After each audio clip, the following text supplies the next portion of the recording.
नमस्कार मित्रांनो, मी कामिल पारखे आणि आपल्यासोबत आज बोलत आहेत मराठी मिशनच्या अध्यक्षा डॉक्टर विजया जाधव। आपण मराठी मिशनच्या क्लारा बुर्स हायस्कूलच्या आवारात आहोत। नगर येथील माळीवाडा परिसरात ही शाळा आहे। डॉक्टर विजया मॅडम या संस्थेच्या अध्यक्ष आहेत। गेले अनेक वर्ष त्या इथल्या मुला मुलींची काळजी घेत आहेत, त्यांच्या शिक्षणाकडे लक्ष देत आहेत, त्यांच्या वैयक्तिक कौटुंबिक समस्याकडे त्या लक्ष देत आहेत। हे आता आमच्या भेटीत लक्षात आले आहे। आणि या क्लारा बुर्स हायस्कूलचे एक वैशिष्ट्य म्हणजे आत्ताच डॉक्टर जाधव मॅडमने सांगितलं की ही भूमी ज्योतिबा फुले आणि सावित्रीबाई फुले यांच्या पदस्पर्शाने पावन झाले आहे। ज्योतिबा फुले इथे आले, नगरला आले आणि त्यांना कळालं की इथे सिंथिया फरार मॅडम या अमेरिकन मिशनरी मोठे शिक्षण कार्य करत आहेत। मोठ्या उत्सुकतेने त्या इथे आले, भेटले। फरार मॅडमशी त्यांचं बोलणं झालं। फरार मॅडमने त्यांना सांगितलं की तुम्ही मुलींच्या शाळेकडे का लक्ष देत नाही। आणि त्या भाषणाने संभाषणाने ज्योतिबा फुले खूप प्रभावित झाले आणि त्यांनी स्वतः लिहिलंय, मी पुण्यात गेलो आणि लगेच मुलींसाठी शाळा सुरू केली। हा इतिहास आहे, हे खूप ठिकाणी लिहून गेलेलं आहे। धनंजय कीर यांनी आपल्या ज्योतिबा फुले यांच्या चरित्र लिहिलंय। ज्ञानोदय मासिकात वेगवेगळ्या याच्या इंग्रजी आणि मराठी दैनिकात नियतकालिकात ही बातमी आली आहे।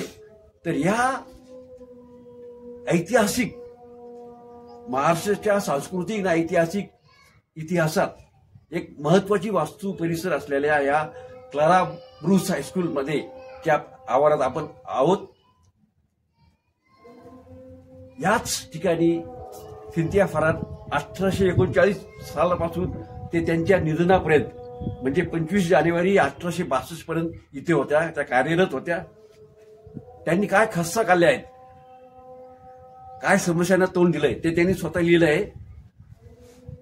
आज ज्यावेळेस आपण ज्योतिबांची सावित्रीबाईंची आठवण काढतो त्याच वेळेस आपण या मराठी मिशनच्या एक खंद्या कार्यकर्त्या, खंद्या मिशनरी असलेल्या सिंथिया फरार यांची पण आपण अगदी कृतज्ञते आठवण केली पाहिजे, असं डॉक्टर विजया मॅडम यांनी आम्हाला आत्ताच भेटीमध्ये सांगितलं आहे।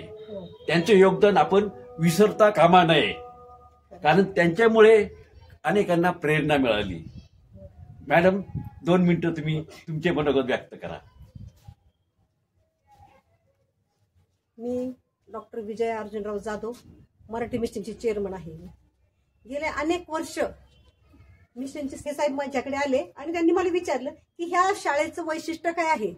तर मी आता त्यांना तेच सांगते की ही जी शाळा आहे ही खूप ऐतिहासिक शाळा आहे। ह्या शाळेमध्ये सावित्रीबाई फुले शिकून गेलेल्या आहेत, फातिमा शेख शिकून गेल्या, परंतु त्यांच्या शिक्षिका कोण, तर हा मिशनचा जो इतिहास आहे हा इतिहासाला मी एक सांगते की ज्यावेळेस अमेरिकेवरून सिंथिया फरार मॅडम ह्या आल्या आणि त्या भारतामध्ये त्या ज्यावेळेस आल्यानंतर त्यांना मोठा प्रश्न पडला की मी आता काय करणार। भारताच्या लोकांना मराठीचं ज्ञान माहीत आहे आणि त्यांना मराठी येत नव्हतं सिंथिया फरार मॅडमला।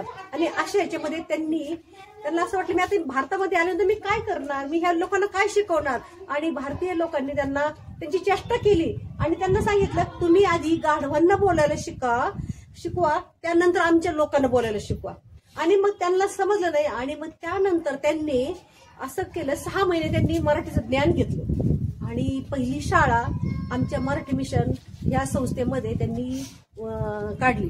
अशा ह्याच्यामध्ये त्यांच्या ज्या विद्यार्थी होत्या त्या होत्या सावित्रीबाई फुले आणि फातिमा शेख, ह्या ज्या होत्या बाहेरच्या। तसे मिशनरी आमचे ख्रिश्चन लोक भरपूर होते, परंतु ज्या बाहेरच्या आल्या होत्या ह्यांना त्यांनी शिकवलं। आणि सिंथिया फरार मॅडम ह्या खूप कडक होत्या आणि सिंथिया फरार मॅडमने फक्त त्यांनी शिक्षणाचं ज्ञान दिलेलं आहे।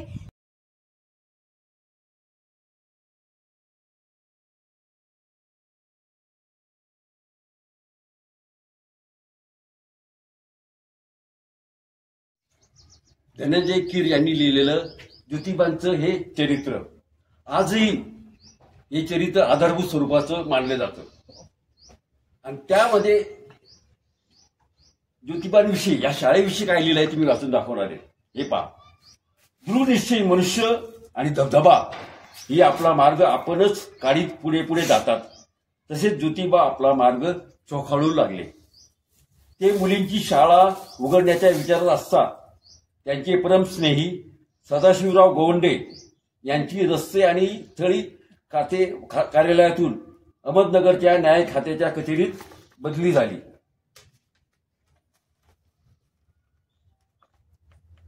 नोकरीवर रुजू होण्यासाठी सदाशिवराव गोवंडे अहमदनगरला गेले तेव्हा त्यांनी आपल्याबरोबर ज्योतिबांना नेले. त्या काळी अहमदनगर हे ख्रिस्ती मिशनचे चालवलेल्या शिक्षणाचे मोठे केंद्र बनले होते. तेथे गेल्यावर एके दिवशी सदाशिवराव गोवंडे व ज्योतिबा यांनी अमेरिकन मिशन मधील मिस फरारबाईंच्या शाळेला भेट दिली. मुलींची शाळा काढण्यापूर्वी आपण कोणत्या गोष्टी केल्या याविषयी ज्योतिबा म्हणतात, माझ्या देश बांधवांपैकी मार, मांग, चांभार या कनिष्ठ जातीतील बंधू हे दुःख आणि अज्ञान यात साप बुडालेले आहेत. त्यांची स्थिती सुधारण्यासाठी दयाळू देण्यावर मला प्रेरणा दिली. स्त्रियांच्या शाळेने प्रथम माझे लक्ष वेधले. पूर्ण विचारांती माझे असे मत झाले की पुरुषांच्या शाळेपेक्षा स्त्रियांच्या शाळेची अधिक आवश्यकता आहे. स्त्रिया आपल्या मुलांना त्यांच्या दुसऱ्या आणि तिसऱ्या वर्गात जे वळण लावतात त्यालाच त्याच्या शिक्षणाची ध्येय असतात. अशा विचारात मी असताना अहमदनगर येथील अमेरिकन मिशन मधील मिस फरार या बाईने चालवलेल्या शाळा मी एका मित्रासमवेत पाहिल्या. ज्या पद्धतीने त्या मुलींना शिक्षण देण्यात होते ती पद्धत पाहून मी फार खुश झालो. हिंदुस्थानात स्त्री शिक्षणाकडे दुर्लक्ष करण्यात येते याबद्दल ज्योतिबा आणि गोवंडे यांच्याजवळ मिस फरारने अत्यंत दुःख व्यक्त केले. आपल्या देशाची सुधारणा करण्यासाठी परकीय लोक जे चिकाटीने प्रयत्न करत होते ते पाहून ज्योतिबा आणि गोवंडे यांच्या मनावर फार चांगला परिणाम झाला. आपल्या देश बांधवांच्या सुधारणेकडे आपले लोक अजिबात दुर्लक्ष करतात याविषयी त्यांना खंत वाटली. यास्तव प्रत्येकाने आपल्या पत्नीस शिक्षण देऊन शिक्षण प्रसाराच्या कार्यात तिचे सहाय्य घ्यावे असे त्यांनी ठरवले. त्याप्रमाणे ज्योतिराव पुण्याला परत आल्यानंतर त्यांची पत्नी सावित्रीबाई यांचे शिक्षण सुरू करण्यात आले आणि त्यांनी स्वतः कनिष्ठ वर्गातील मुलींसाठी एक शाळा उघडली. ज्योतिबा म्हणतात, मी पुण्यास येताच कनिष्ठ वर्गातील मुलींसाठी एक शाळा सुरू केली.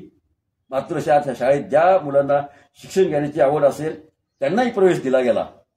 या शाळेत मी वाचन, अंकगणित आणि व्याकरणाची मूळ तत्वे हे विषय शिकवत असे. डॉक्टर विजय जाधव मॅडम यांनी जे काही सांगितलं त्याला आपण शास्त्रीय पुरावा दिलेला आहे. बरोबर मॅडम? याबद्दल मी खूप आनंदित आहे की या आंतरराष्ट्रीय महिला दिनाच्या निमित्ताने अगदी अपघाताने आपण इथे आलो आणि सावित्रीबाई, ज्योतिबा फुले, सिंथिया फरार मॅडम यांनी महिलांसाठी आणि पर्यायाने संपूर्ण समाजासाठी आणि संपूर्ण देशासाठी सामाजिक क्रांतीची जी बीजी रोवली त्याचं आपण या निमित्तानं स्मरण करत आहोत. डॉक्टर विजया जाधव मॅडम यांनी आम्हाला ही इथे येण्याची संधी दिली. ज्योतिबांच्या, सावित्रीबाईंच्या, सिंथिया फरार मॅडम यांच्या पदस्पर्शाने पावन झालेल्या वास्तूमध्ये आम्ही आलो. ज्योतिबा जिथे वावरले, सावित्रीबाई जिथे राहिले असतील वसतिगृहात, ज्या स्वयंपाकगृहाचा त्यांनी वापर केला असेल, ज्या वसतिगृहात त्या राहिल्या असतील, ज्या जात्याचा, ज्या विविध स्वयंपाकातील सामानांचा त्यांनी वापर केला असेल त्या पुरातन वस्तू आपण आज पाहिल्या. आणि मला आनंद वाटतो की त्या 200 वर्षाच्या वस्तू मॅडम तुम्ही अजूनही जपून ठेवल्या आहेत. तिथं झाडलोट केली जाते, तिथले सामान व्यवस्थित ठेवले जातं. मॅडम खूप खूप धन्यवाद. थँक्यू. ठीक आहे. तुम्ही हे वरचे आता तिथे धुराडे दिसतील का? ते चुलीचे धुराडे दिसतात ते.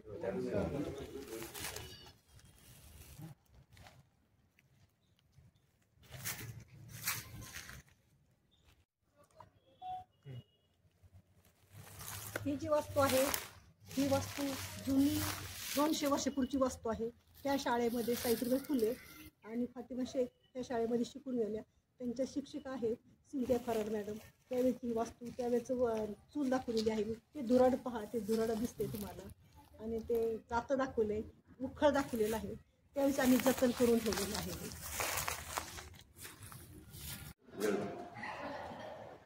आज विशेष करून आपण मराठी मिशन शाळेमध्ये आहोत. ज्या शाळेच्या मेन फाउंडर आपण म्हणू शकतो, ज्या सिंथिया फरार मॅडम यांच्या माध्यमातून या ठिकाणी स्त्री शिक्षण, महिला शिक्षण सुरू झालं. आणि त्या माध्यमातून आजचा व्हिडिओ अनेकांसाठी आपण यासाठी टाकत आहोत की आपल्या मिशनरी लोकांचा जो इतिहास आहे, ज्यांनी आपल्या देशासाठी अनेकांना शिक्षित करण्यासाठी जे कष्ट घेतले, त्यापैकी ज्या सर्वांसाठी आदरणीय अशा सिंथिया फरार मॅडम यांच्या जीवनाचं चरित्र देखील आपण कामिल पारखे सर देखील आमच्यामध्ये आहे. त्यांच्या माध्यमातून त्याचं लिखित पुस्तकामध्ये देखील त्याचं वर्णन आपल्याला आढळेल. सातत्याने मिशनरी इतिहास आपण सर्वांसाठी उपलब्ध करून देत आहोत. यूट्यूबच्या माध्यमातून आहे, सोशल मीडियाच्या माध्यमातून अनेक अशा साईट्स आहेत की ज्या ठिकाणी ख्रिस्ती मिशनरी लोकांचा इतिहास आहे, त्यांचं काम आम्हाला पाहावयास मिळेल. आणि म्हणून जरूर सिंथिया मॅडम यांच्या जीवनाबद्दल आजचा जो व्हिडिओ बनवत आहे अनेकांना शेअर करा. त्याचप्रकारे पारखे सर यांचं जे पुस्तक आहे, सर पुस्तक आहे सिंथिया फरार मॅडम यांच्याबद्दल, ते पुस्तक देखील जरूर वाचा. आणि त्या पुस्तकातून त्यांच्याबद्दल आपलं विस्तृत माहिती मिळेल. त्यांच्या जन्माबद्दल, त्यांच्या दर्शनाबद्दल, ज्या प्रकारे ते या ठिकाणी आले. विशेष करून आज आमच्यामध्ये महाजन सर देखील आहेत. महाजन सरनी एकदम सुंदर जो मुलींचं नृत्य घेतलं आणि त्याबद्दल खरोखर आम्ही तुमचे आभारी आहोत की सुंदररित्या तुम्ही मुलींना शिकवलं आणि त्या माध्यमातून आपण तोही व्हिडिओ यामध्ये ॲड करत आहोत.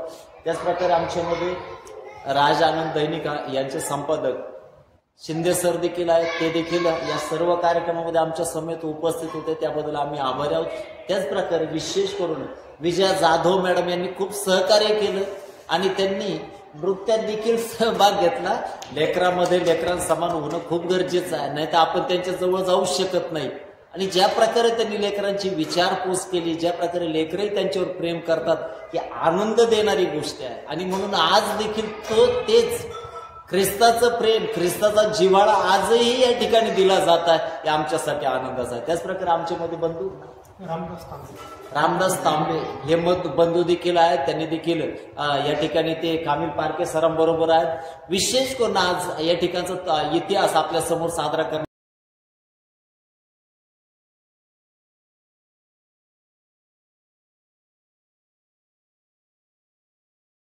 करत असे त्यावेळेस हे जातं.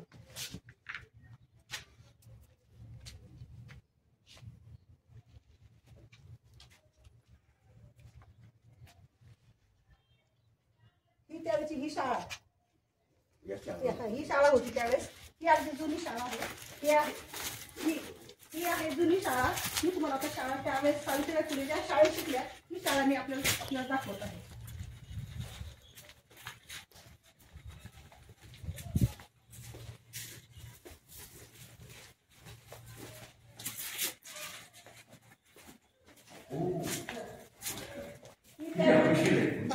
ही त्यावेळेची शाळा, ही जी शाळा आहे सावित्रीबाई फुले शिकल्या त्यावेळेची ही शाळा आहे. आजही वास्तू चांगल्या तऱ्हेने आहे, चांगली खूप म्हणजे हवेशीर आहे आणि खूप चांगल्या तऱ्हेने जतन केलेलं आहे. झाडलोट झालेलं आहे. सुंदर लावलेलं पाठवलेलं अलीकडे लावलेलं कोर्सेस चालू केले ना. 2 चुली आहेत, कपाट पण आहे. ही पण त्या काळची चूल आहे का? त्याच काळची चुली. किती वर्ष झाले मॅडम या चुलीला? 200 वर्ष होऊन गेलेले आहे. या वास्तूला 200 वर्ष होऊन गेले. सिंथिया फरार शाळा सुरू झाली स्थापना 1838 साली, असं आपलं फलकावर दिसतोय. आणि सिंथिया फरार इथे आल्या ते 1839. तो 200-2.25 वर्ष, ते 213 वर्ष येऊन गेले नक्की, त्याविषयी वाद नाही. 213 वर्ष होऊन गेले वास्तूला. आताच आपण 12 फेब्रुवारीला 213वी मिशन जयंती साजरी केली. 213वी ना. त्या पण चुली आहे. चुली आहेत, त्यावेळेच्या ह्या चुली आहेत. आजही ही वास्तू चांगल्या तऱ्हेने आहे. ठीक आहे, मेंटेन केलेली आहे. हो हो, अजून आहे म्हणजे. आजही ही हो, हो, वस्तू हो, हो. खूप चांगल्या पद्धतीने आहे. वापरलेली आहे. हो. हे आपण पाहतो, हे सावित्रीबाई फुले ज्या वसतिगृहामध्ये राहत होत्या त्या ठिकाणची हे चुली. हे पहा, अगदी तुम्हाला हे चूल कुठेही पाहिजे अशी मिळणार नाही. अगदी धुराडावर झाले आहे. धूर कुठून जातो हे तुम्हाला समजणार नाही, परंतु हे धुराड आहे. आणि सामान ठेवायला हे कपाट आहे. हे कपाट आहे. हे जे आहे हे कपाट आहे सामान ठेवायला. My God, असं दिसत नाही कुठे. दिसतं का? नाही. नाही दिसत. हे इकडे म्हणजे ही एक 200 वर्षापूर्वी. 200 वर्षापूर्वीची चूल. ही एक पलीकडे एक चूल आहे. ही एक शेजारी एक चूल आहे. इतकी पण धुराड ही आहे. एक चूल आहे. हे पण धुराड आहे. हो. हे पण कपाट कपाट आहे. आहे. आणि हे पण हे धुराडावर जायला आहे. त्या इथं हे एका रूम मध्ये 2 चुली आहेत. त्या बरोबर.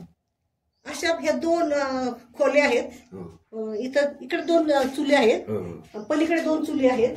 अशा तऱ्हेने ते सावित्रीबाई फुले स्वयंपाक बनवत होत्या. त्या सर्व मुली अशा वसतिगृहात अशा राहत असणार. वसतिगृहामध्ये राहत होत्या. आणि त्यांचं एक जात आहे, हे तुम्हाला जातही दाखवते मी आता. वगैरे जे कुटायचं ते उकळ आहे. तिकडे जाते आहे. आणि ते जात आहे, समोर आहे ते जात आहे. कसं जायचं तिकडून? आता आपण असं जाऊन